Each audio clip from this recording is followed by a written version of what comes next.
بسم اللہ الرحمن الرحیم۔ محرم کی 10ویں تاریخ کو روزہ رکھنا مستحب ہے۔ رمضان کے علاوہ باقی 11 مہینوں کے روزوں میں محرم کی 10ویں تاریخ کے روزے کا ثواب سب سے زیادہ ہے، اور اس ایک روزے کی وجہ سے گزرے ہوئے ایک سال کے گناہ صغیرہ معاف ہو جاتے ہیں۔ اس کے ساتھ 9ویں یا 11ویں تاریخ کا روزہ رکھنا بھی مستحب ہے۔ حضرت عائشہ صدیقہ رضی اللہ تعالیٰ عنہا فرماتی ہیں کہ عاشوراء کے دن قریش جاہلیت کے زمانے میں روزہ رکھتے تھے، اور آپ صلی اللہ علیہ وسلم بھی عاشوراء کا روزہ رکھتے تھے۔ پھر جب آپ صلی اللہ علیہ وآلہ وسلم مدینہ منورہ تشریف لائے تو آپ صلی اللہ علیہ وآلہ وسلم نے مسلمانوں کو بھی عاشوراء کا روزہ رکھنے کا حکم دیا۔ پھر جب رمضان کے روزے فرض کر دیے گئے تو اب وہی فرض ہیں، اور عاشوراء کے روزے کی فرضیت چھوڑ دی گئی۔ اب جو چاہے رکھے اور جو چاہے چھوڑ دے۔ آپ صلی اللہ علیہ وآلہ وسلم اور صحابہ کرام نے مدنی دور کے آغاز سے عاشوراء کا روزہ رکھا، اور ابتدا میں آپ صلی اللہ علیہ وآلہ وسلم ہر عمل میں اہل کتاب کی مخالفت نہیں کرتے تھے، بلکہ ابتدائی اسلام میں بہت سے اعمال میں تالیف قلوب کے لیے نرمی کی گئی۔ مسلمانوں کا قبلہ بیت المقدس مقرر کیا گیا۔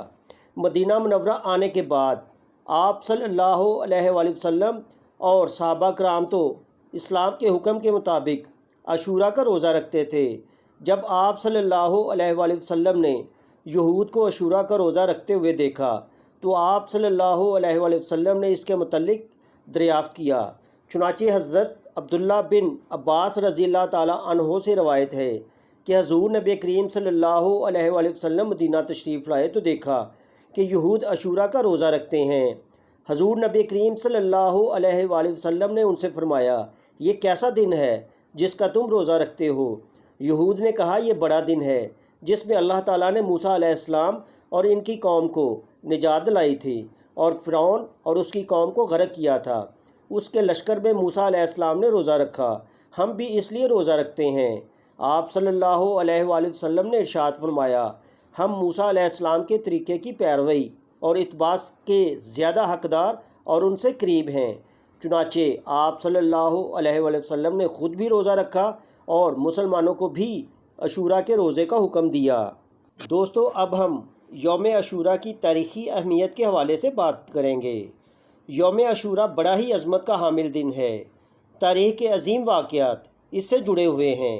چنانچہ مورخین نے لکھا ہے کہ یوم عاشوراء میں آسمان و زمین، قلم اور حضرت آدم علیہ السلام کو پیدا کیا گیا۔ اسی دن حضرت آدم علیہ السلام کی توبہ قبول ہوئی۔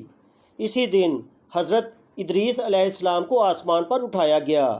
اسی دن حضرت نوح علیہ السلام کی کشتی ہولناک سیلاب سے محفوظ ہو کر کوہ جودی پر لنگر انداز ہوئی۔ یوم عاشوراء کو ہی حضرت ابراہیم علیہ السلام کو خلیل اللہ بنایا گیا اور ان پر آگ گلے گلزار ہوئی۔ اسی دن حضرت اسماعیل علیہ السلام کی پیدائش ہوئی۔ یوم عاشوراء ہی کو حضرت یوسف علیہ السلام کو قید خانے سے رہائی نصیب ہوئی اور مصر کی حکومت ملی۔